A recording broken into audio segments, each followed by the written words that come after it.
강남의원의 좁고 답답한 진료실에서 초음파 기계의 소리가 여전히 울려 퍼질 때 지은은 의사가 말하는 소식을 듣고 심장이 한 박자 멈추는 것 같았다. 쌍둥이지만 머리가 붙어 있다는 소식이었다. 박 의사는 서울에서 가장 뛰어난 산부인과 전문의로 침착함을 유지하려고 노력했지만 지은에게는 그 말 한마디 한마디가 이미 불안정한 현실의 직격탄으로 다가왔다. 병원에서 송파구의 아파트로 돌아오는 길 내내 그녀는 침묵을 지켰다. 두 작은 생명의 운명을 쥐고 있는 것처럼 초음파 결과지를 꽉 쥐고 있었다. 그날 저녁 작은 아파트는 언쟁으로 가득 찼다. 시어머니인 박 여사는 전통적 가치관을 가진 여성으로 단호하게 낙태를 요구했다. 기영아를 낳으면 평생 고생만 할 거야. 가족들과 사회 앞에서 고개를 들 수도 없을 거야. 시어머니는 두 손을 모으고 애원했다. 남편 민호는 대형 IT 기업의 엔지니어였지만 아무 말도 하지 않고 몇 벌의 옷만 챙겨 비 내리는 서울의 밤거리로 나갔다. 지은은 초음파 화면에서 두 개의 작은 심장 박동을 본 순간부터 돌이킬 수 없는 길을 선택했다는 것을 알았다. 그녀는 모든 결과를 받아들일 준비가 되어 있었고 새로 지은 가정을 잃는 것까지도 감수할 준비가 되어 있었다. 누구의 지지도 동정도 필요 없었다. 단지 두 아기가 살아 숨쉬기만 한다면 끝까지 싸울 것이었다. 그 후에 나날은 고독과 침묵 속에서 흘러갔다. 그녀는 서울대학교 병원 근처의 작은 방을 빌려 이사했고 분킴배서 주방 보조로 일하면서 정기적인 산전 검진을 받았다. 배가 점점 불러오면서 사람들의 시선도 더 따가워졌지만 그녀는 개의치 않았다.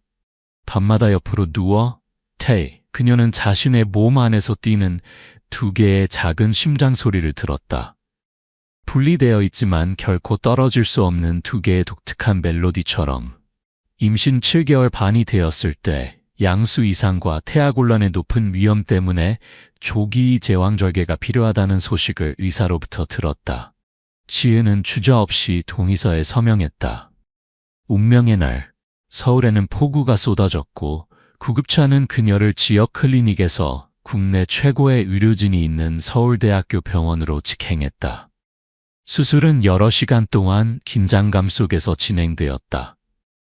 의사들은 쌍둥이의 실제 상태를 확신할 수 없었기 때문에 여러 전문 분야의 의사들을 동원해야 했다.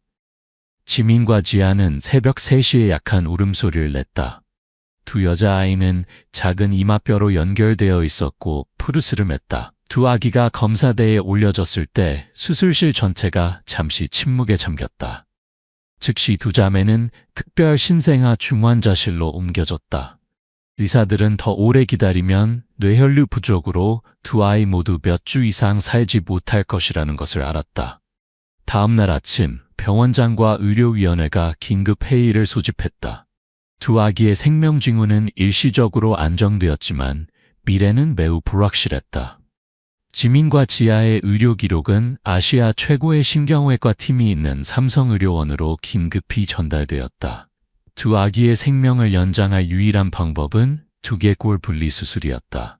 그러나 한국에서는 선례가 없었다.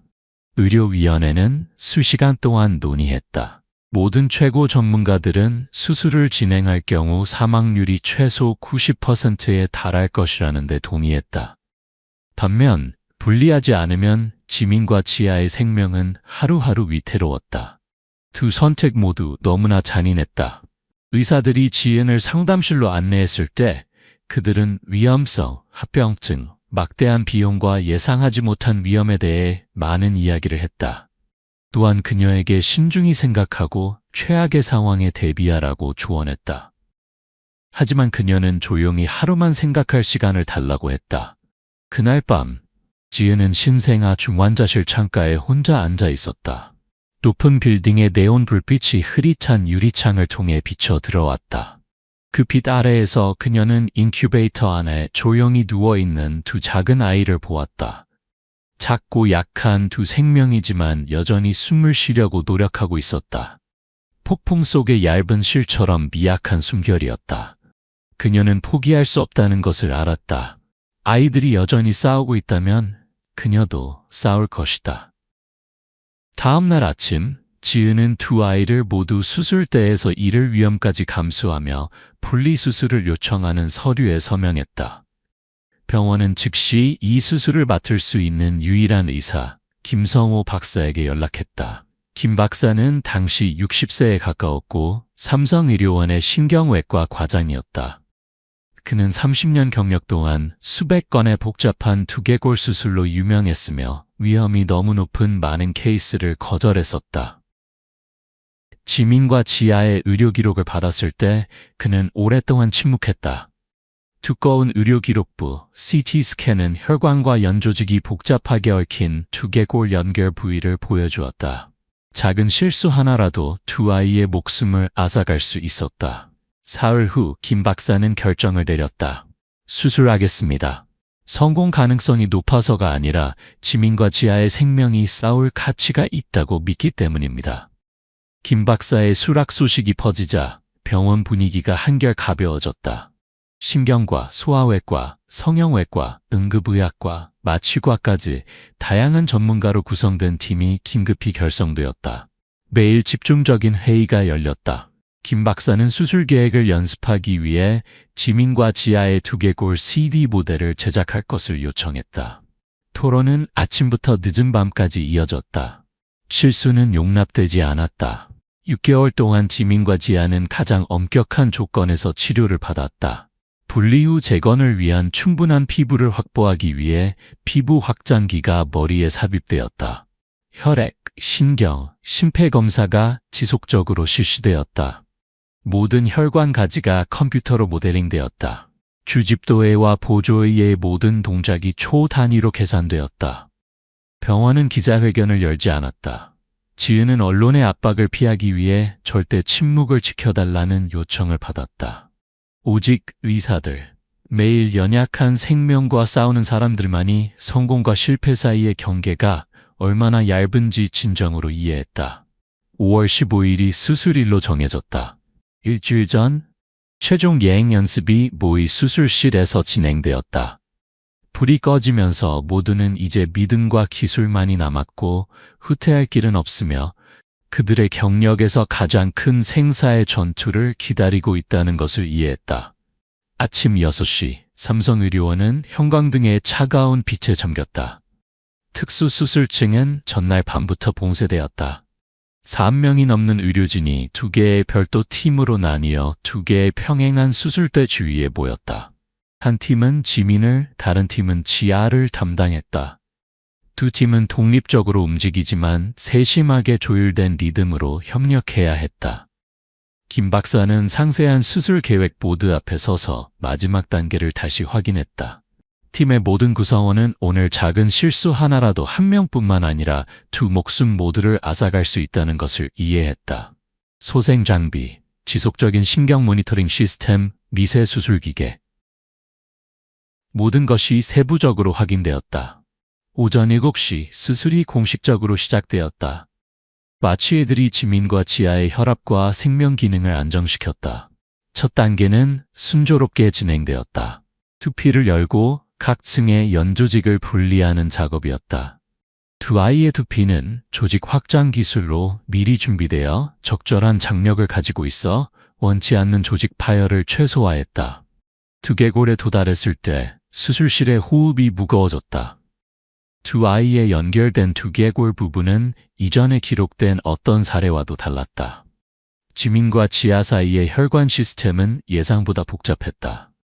뇌에 영양을 공급하는 주요 정맥은 공통된 시작 부분을 공유하고 있어 분리는 1명 또는 2명 모두에게 급성 뇌출혈을 일으킬 수 있었다.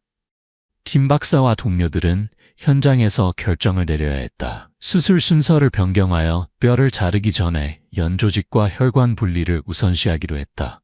수술실 밖에서 지은은 조용히 빈 복도에 앉아 있었다.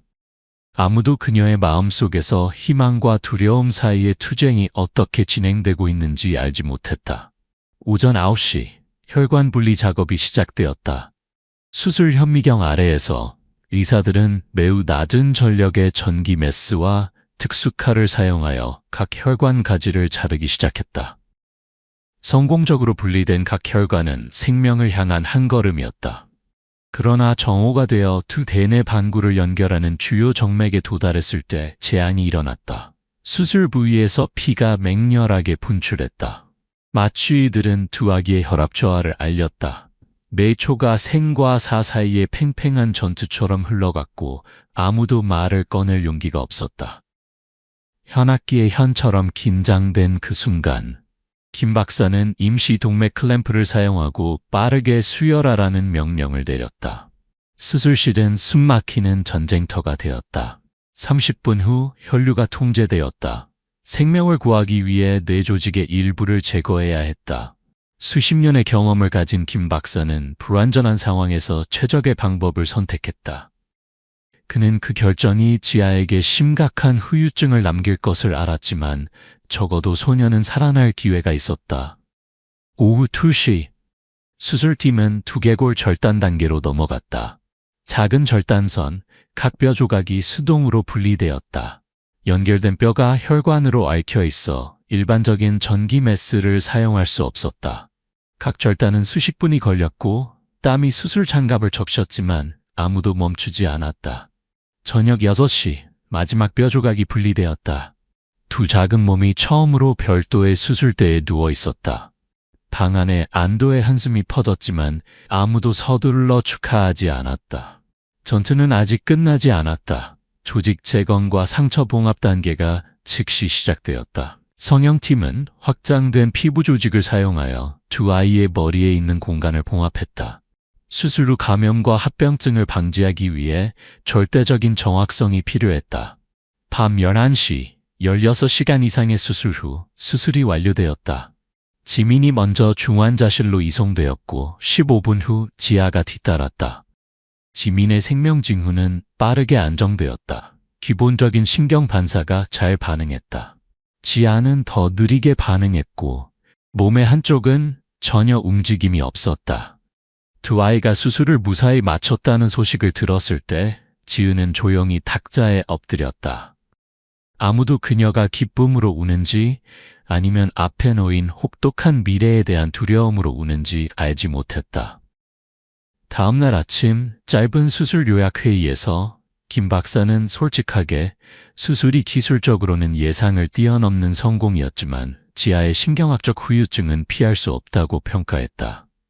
지민은 정상적으로 발달할 기회가 있지만 지아는 평생 의료 지원과 장기적인 재활에 의존해야 할 것이다. 병원은 언론의 압박을 피하기 위해 수술에 대한 정보를 비공개로 유지하기로 결정했다. 이 기적적인 이야기는 내부 보고서와 생명과 직접 싸운 사람들의 눈물에 젖은 눈에만 남았다. 지은에게 이야기는 이제 막 시작되었다. 죽음의 그림자에서 막 구출된 두 작은 아이는 한 걸음, 한 숨결, 한 미소를 얻기 위해 긴 고난의 여정이 필요할 것이다. 그리고 그녀는 어떤 어려움이 있더라도 절대 포기하지 않을 것임을 알았다. 수술 3개월 후 지민은 거의 정상 아이처럼 퇴원했다. 지아는 달랐다.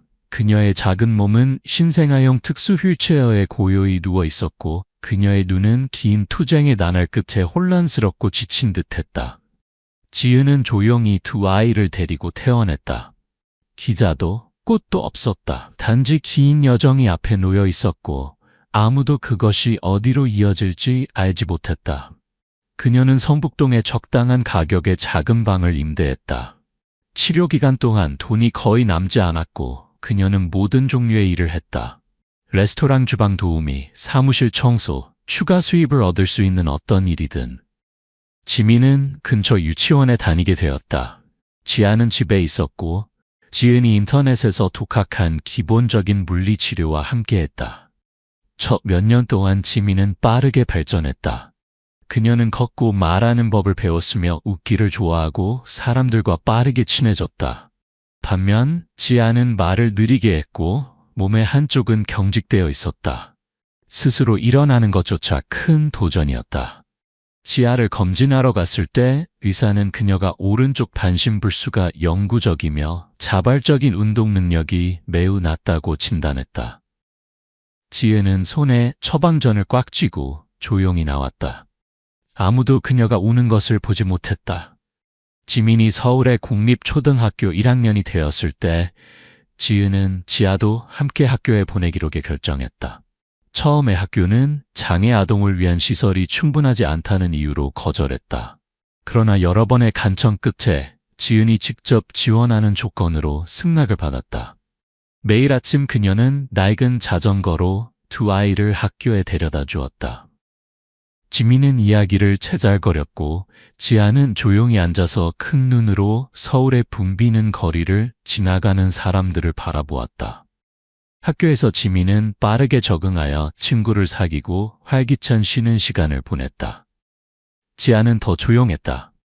몇몇 아이들은 호기심 어린 눈으로 지아를 이상하게 쳐다보았다. 어느 날 지민은 반 친구들이 너의 여동생은 왜 그렇게 이상해?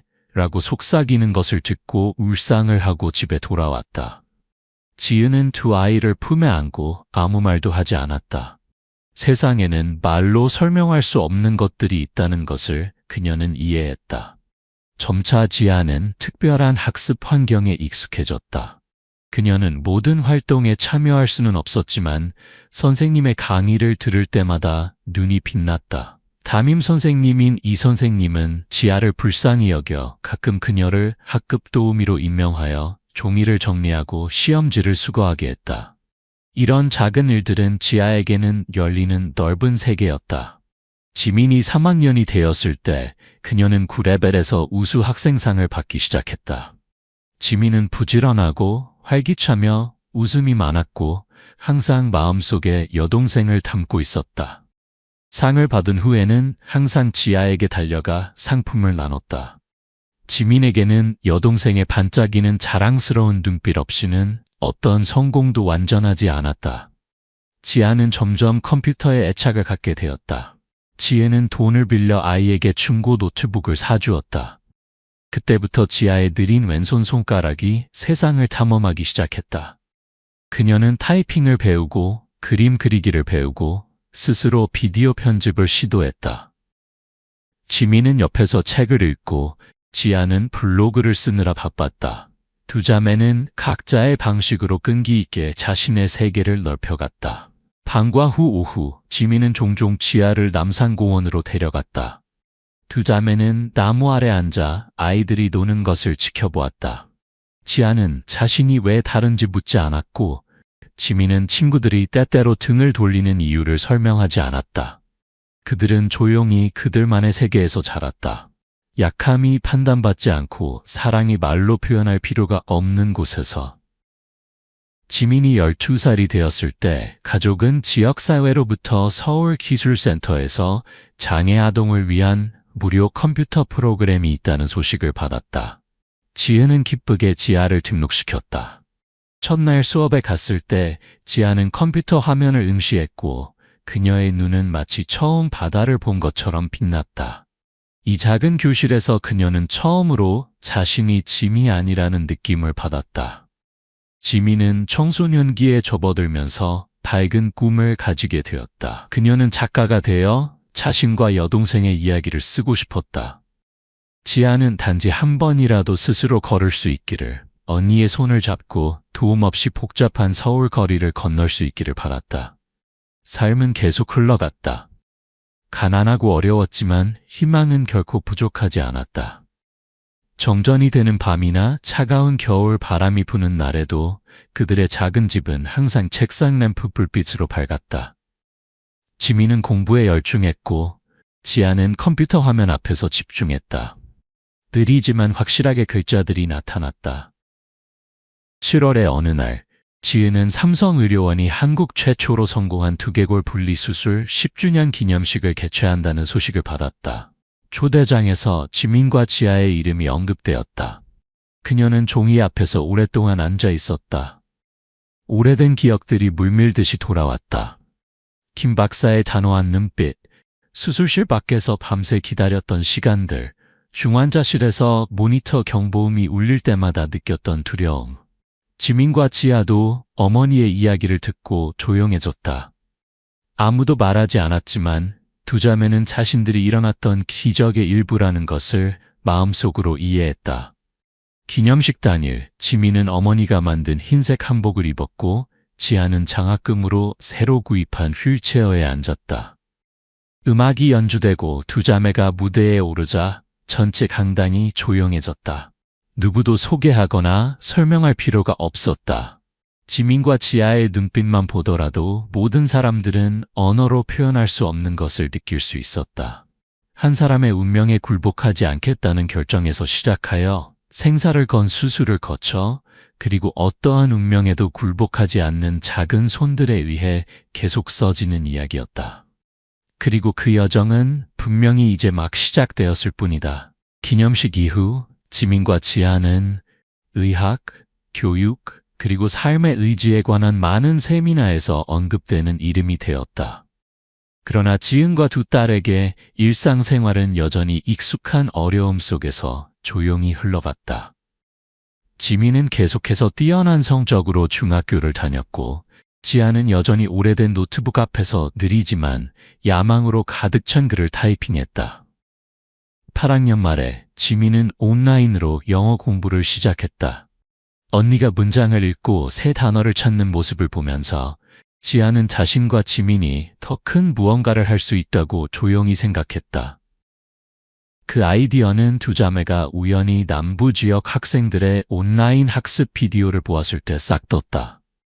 얼굴을 보이지 않고 목소리만으로 가르치는 유튜브 채널, 단지 낡은 노트북과 약간의 용기만 있으면 됐다. 지아가 제안했고 지민은 망설임 없이 동의했다. 첫 비디오는 습한 임대방에서 탄생했다. 키보드 소리와 거리 소음이 섞였다. 지민이 읽고 지아가 편집했다. 두 자매는 비디오 편집, 배경음악 삽입, 썸네일 디자인을 독학했다. 지은은 처음에 걱정했다. 딸들이 혹독한 온라인 세계에서 상처받을까 두려웠다. 하지만 지아가 업로드 버튼을 누를 때마다 눈빛이 빛나는 것을 보고 그녀는 조용히 지지할 뿐이었다. 두 개의 태양이라는 이름의 유튜브 채널이 조용히 성장했다. 처음에는 몇십 명의 조회수와 간단한 격려 댓글만 있었다. 점차 구독자 수가 늘어나고 지민의 따뜻한 목소리와 이해하기 쉬운 강의 방식에 대한 칭찬이 두 자매를 기쁘게 했다. 그들은 자신들의 이야기를 언급하지 않았다. 동정심을 필요로 하지 않았고 단지 다른 평범한 사람들처럼 지식을 공유할 뿐이었다. 9학년 말에 채널은 10,000명의 구독자에 도달했다. 작지만 의미 있는 이정표였다. 지민과 지아는 기념 라이브 스트림을 했고 단지 책들의 이미지와 자연스러운 대화 소리만을 사용했다. 지적 콘텐츠로 가득한 그 글자들 뒤에 한 명은 건강하고 한 명은 휠체어에 앉아있는 두 소녀가 있다는 것을 아무도 몰랐다. 그들은 모든 청소년기의 힘과 부드러움으로 삶의 여정을 계속 써나가고 있었다. 그것이야말로 가장 큰 기적이었다. 출시되었을 때 두 개의 태양책은 즉각적인 화제를 불러일으키진 않았지만 위로를 찾는 사람들 사이에서 조용히 퍼져나갔다. 싱글맘들, 장애를 가진 젊은이들, 이 넓은 세상에서 외롭다고 느꼈던 아이들이 각각의 페이지에서 자신의 일부를 발견했다. 감사 이메일, 격려 메시지, 진심 어린 공감의 말들이 지민과 지아의 편지함으로 계속 들어왔다. 겨울의 어느 아침, 지민이 대학 입학 시험을 준비하고 있을 때 전화벨이 울렸다.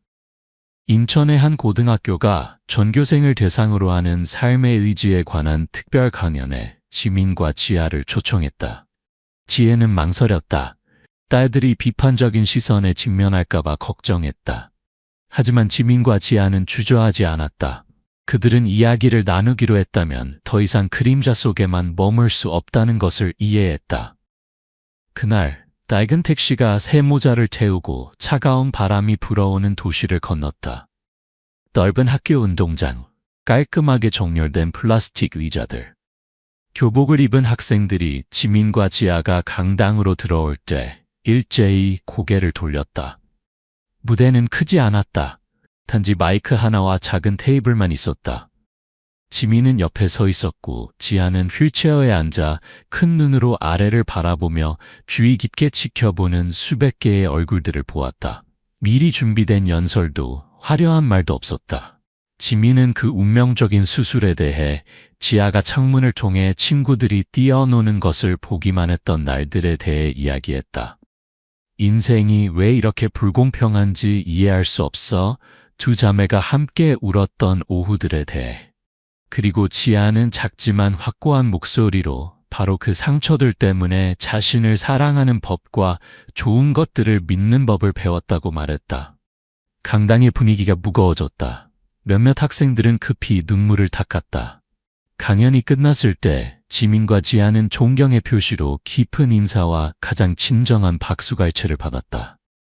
동정의 말은 없었다. 단지 이해와 공감만 있었다. 그날 이후로 다른 초대가 점차 찾아왔다. 학교, 청소년 단체, 사회 단체들. 지민과 지아는 자신들의 이야기를 작은 씨앗처럼 다른 사람들의 마음에 뿌리기 위해 여러 곳을 다니기 시작했다. 유명해지기 위해서가 아니라 낙담한 사람들의 비록 어렵고 눈물이 많더라도 여전히 빛으로 이어지는 다른 길이 있다는 것을 알려주기 위해서였다. 각 여행은 두 자매의 마음에 형언할 수 없는 파문을 남겼다. 교실 구석에 앉아있는 목발을 옆에 둔 소녀의 수줍은 눈빛을 본 적도 있었다. 오래된 교복을 입고 마지막 줄에 숨어 조용히 한숨을 쉬는 소년의 소리를 들은 적도 있었다. 지민과 지아는 묻지도 위로하려 하지도 않았다. 그들은 단지 자신들의 이야기를 부드럽고 진정성 있게 나누었다. 마치 다른 사람들의 마음속에 여전히 아픈 상처를 살짝 건드리는 방식으로. 그의 말, 특별한 행사가 그들에게 찾아왔다. 서울의 명문대학이 자신을 넘어서기라는 포럼을 주최했고 지민과 지아를 특별 게스트로 초청했다. 이번 무대는 훨씬 컸다. 수천 명의 학생들이 강당을 가득 메웠다. 다른 연사들은 성공한 사업가들, 창업계의 유명 인사들이었다. 박수 소리가 울려 퍼지는 가운데 그들의 이름이 불릴 때 지민은 지아의 손을 꽉 잡았다. 대본도 정교한 연설도 필요 없었다. 지민은 단지 지아를 공원에 데려갔던 아침들, 함께 온라인 학습 비디오를 만들었던 저녁들, 블로그 게시물의 문법 오류를 고치기 위해 밤새 깨어 있었던 밤들에 대해 조용히 이야기했다. 지아는 어둠 속에 앉아 희미한 독서등만 바라보며 혼자 걸을 수 있는 세상을 꿈꿨던 날들에 대해 이야기했다. 강당 전체가 조용해졌다. 지아가 모든 사람이 이기기 위해 태어난 것은 아니지만 모든 사람은 싸울 권리가 있다는 간단한 말로 이야기를 마쳤을 때 박수 소리가 끊임없는 파도처럼 울려 퍼졌다. 그 포럼 이후 지민과 지아의 삶은 그들이 생각던 것보다 더 많이 변했다. 유튜브 채널 구독자 수가 급증했다. 지아의 블로그 글이 언론에 인용되었다. 몇몇 단체들이 그들을 커뮤니티 캠페인의 이미지 대표로 초청했다. 하지만 관심의 소용돌이 속에서도 두 자매는 자신들만의 느린 삶의 리듬을 유지했다. 공부하고, 글을 쓰고, 나누는 것. 그들은 처음의 목적을 잊지 않았다. 박수갈채를 받기 위해서가 아니라 힘이 필요한 마음에 닿기 위해서였다. 하지만 빛이 강할수록 그림자도 더욱 또렷해진다.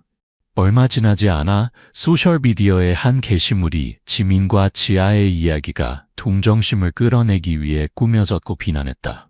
익명의 일부 사람들은 개인정보를 파헤치고 사실을 왜곡하고 심지어 두 자매의 이메일로 위협적인 메시지를 보냈다. 지민은 이를 악물고 견뎠다. 지아는 며칠 동안 침묵했고 컴퓨터를 만지지 않고 소셜미디어와 관련된 어떤 것도 하지 않았다. 지은은 폭풍우 치는 날들 속에서 딸들이 야위어가는 것을 보았고 마음은 찢어질 듯 아팠지만 곁에 있는 것 외에 할 수 있는 일이 없었다. 어느 저녁 도시가 비에 젖었을 때 지민은 조용히 노트북을 열고 자신의 채널에 단 하나의 게시물을 올렸다. 변명도 반박도 없이 단지 그들을 믿었던 사람들에게 보내는 짧은 편지였다. 우리는 완벽하지 않아요. 우리는 단지 넘어지고 아프고 하지만 매일 다시 일어서기로 결정한 평범한 두 아이일 뿐이에요. 그 게시물은 빠르게 퍼져나갔고 악의적인 말보다 10배나 많은 격려의 댓글이 달렸다. 낯선 사람들이 지민과 지아의 이야기 덕분에 계속할 힘을 찾았고 선함을 더 믿게 되었다고 글을 썼다. 지아는 각각의 댓글을 읽었고 그녀의 눈빛은 처음 컴퓨터 키를 누르던 날처럼 점점 밝아졌다. 지민은 옆에 앉아 아무 말도 하지 않고 단지 깊은 숨을 내쉬었다. 그들은 앞으로도 많은 도전이 있을 것을 알았지만 그 옛날 분리수술처럼 믿음만 있다면, 서로만 있다면 치유될 수 없는 상처는 없다. 그리고 그들은 자신들의 발로, 자신들의 마음으로 계속 앞으로 나아갈 것이다. 여론의 파도가 지나간 후 몇 달 동안 지민과 지아는 이전처럼 단순한 삶을 계속했다. 그들은 학교 강연으로 돌아갔고 정기적인 온라인 강의를 계속했으며 2개의 태양 블로그를 위해 밤늦게 글을 썼다. 마음의 상처는 아물고 오직 흔들리지 않는 끈기만 남았다. 발걸음은 느릴지 모르지만 방향은 결코 변하지 않았다. 가을이 끝나갈 무렵 어느 날 차가운 바람이 작은 창문을 통해 불어오기 시작했을 때 오래된 손편지가 집으로 배달되었다. 발신인은 권석호라고 서명했다. 짧은 편지, 굳건한 필체지만 떨림이 엿보였다. 그 남자는 자신이 지민과 지아의 친부라고 밝혔다. 두 아이가 정상이 아니라는 것을 알게 된 후 지은과 아이들을 떠난 사람이었다. 편지는 용서를 구하지 않았다. 단지 조용히 한 번만이라도 두 딸을 만나게 해달라고 요청했다. 지민은 3번째 읽고 나서야 고개를 들었다. 지아는 옆에서 조용히 앉아 있었다. 그 순간 아무도 말하지 않았지만 둘 다 이해했다. 잠들었다고 생각했던 상처가 다시 한번 일깨워진 것이다. 지은은 반대하지도 만류하지도 않았다. 그녀는 단지 마음을 가볍게 하기 위해 잊기 위해서가 아니라 직면해야 할 것들이 있다고 말했다. 만남은 강남의 조용한 골목에 있는 작은 카페에서 마련되었다. 지민과 지아가 도착했을 때 머리가 희끗희끗한 남자가 구석에서 기다리고 있었다. 그는 낡은 셔츠를 입고 오래된 천가방을 꼭 안고 있었다. 권석호의 눈이 두 소녀와 마주쳤을 때 그는 갑자기 일어나 어색하게 고개를 숙여 인사했다. 지민은 간신히 고개를 끄덕였다. 지아는 조용히 앉아 있었고 표정은 평온했지만 눈은 어두웠다.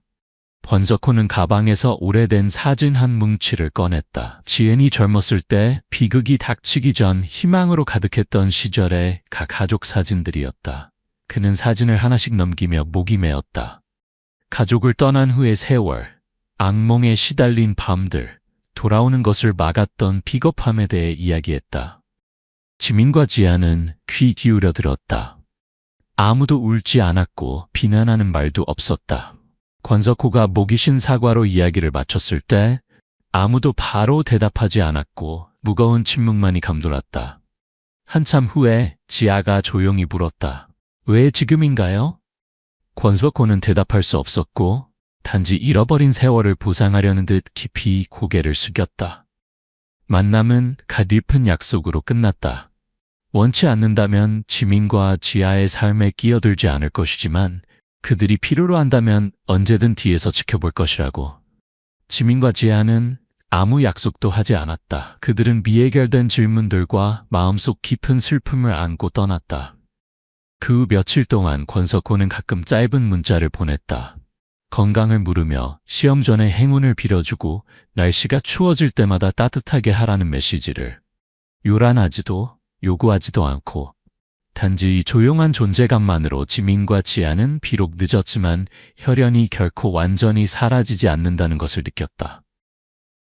삶이 다시 정상 궤도로 돌아가려는 바로 그때 또 다른 충격이 닥쳤다. 어느 아침 지민이 아르바이트를 준비하고 있을 때 지은이 갑자기 부엌에서 쓰러졌다. 지아가 도움을 외쳤다. 구급차가 지은을 병원으로 이송했고 경미한 뇌졸중 진단을 받았다. 다행히 위기는 넘겼지만 후유증은 결코 작지 않았다. 지은은 오른쪽 반신불수가 되었고 말하는 능력이 현저히 저하되었다.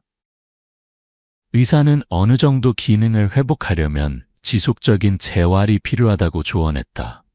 가족 전체가 질병과 불안의 새로운 소용돌이 속으로 빠진 것 같았다. 지민은 한 학기 휴학하고 병원비를 충당하기 위해 영어 과외교사로 시간제의를 구했다.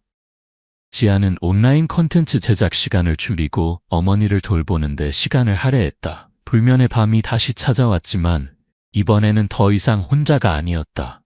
권석호가 지은을 매주 재활치료에 데려다 주었다. 요구하지도 자랑하지도 않고 단지 할 수 있는 모든 것을 조용히 했다. 지민은 마음이 차츰 풀어지는 것을 느꼈다. 지아 역시 마찬가지였다. 그들은 쉽게 용서하지 않았지만 더 이상 원한을 품지도 않았다.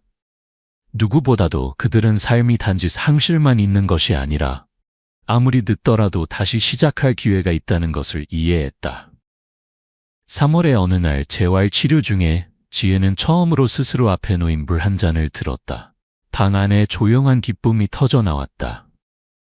지민은 지아의 손을 꽉 쥐고 자신의 마음속에서 흐르는 따뜻한 흐름을 느꼈다. 인생은 그들에게 결코 쉽지 않았지만 바로 그 상처들, 그 상실들, 그 넘어짐들이 가장 평범한 순간조차 귀중하게 만들었다. 지민은 대학 강의실로 돌아갔고 지아는 계속 블로그를 썼다. 두 개의 태양은 여전히 빛났다. 그 빛은 요란하지도 눈부시지도 않았지만 추운 밤에 조용히 타오르는 작은 램프처럼 견고했다. 그들은 미래에 무엇이 기다리고 있는지 알지 못했다. 하지만 한 가지 확실한 것은 지금부터 얼마나 많은 폭풍이 몰아치더라도 더 이상 혼자 걷지 않아도 된다는 것이었다. 4월 중순의 어느 아침, 배롱나무가 기갓길에 보라색 꽃을 피우기 시작했을 때 지민은 큰 방송국으로부터 전화를 받았다. 그들은 역경을 극복한 사람들에 관한 다큐멘터리 프로그램에 두 자매를 초대했다. 대본도 연출도 없이 가장 진정한 삶의 여정을 기록하고자 했다. 지민은 전화기 앞에서 오랫동안 침묵했다. 많은 소란 이후 그녀는 사람이 많은 곳을 경계했다. 하지만 지아가 살짝 고개를 끄덕이자 지민도 이해했다. 자신만을 위한 것이 아닌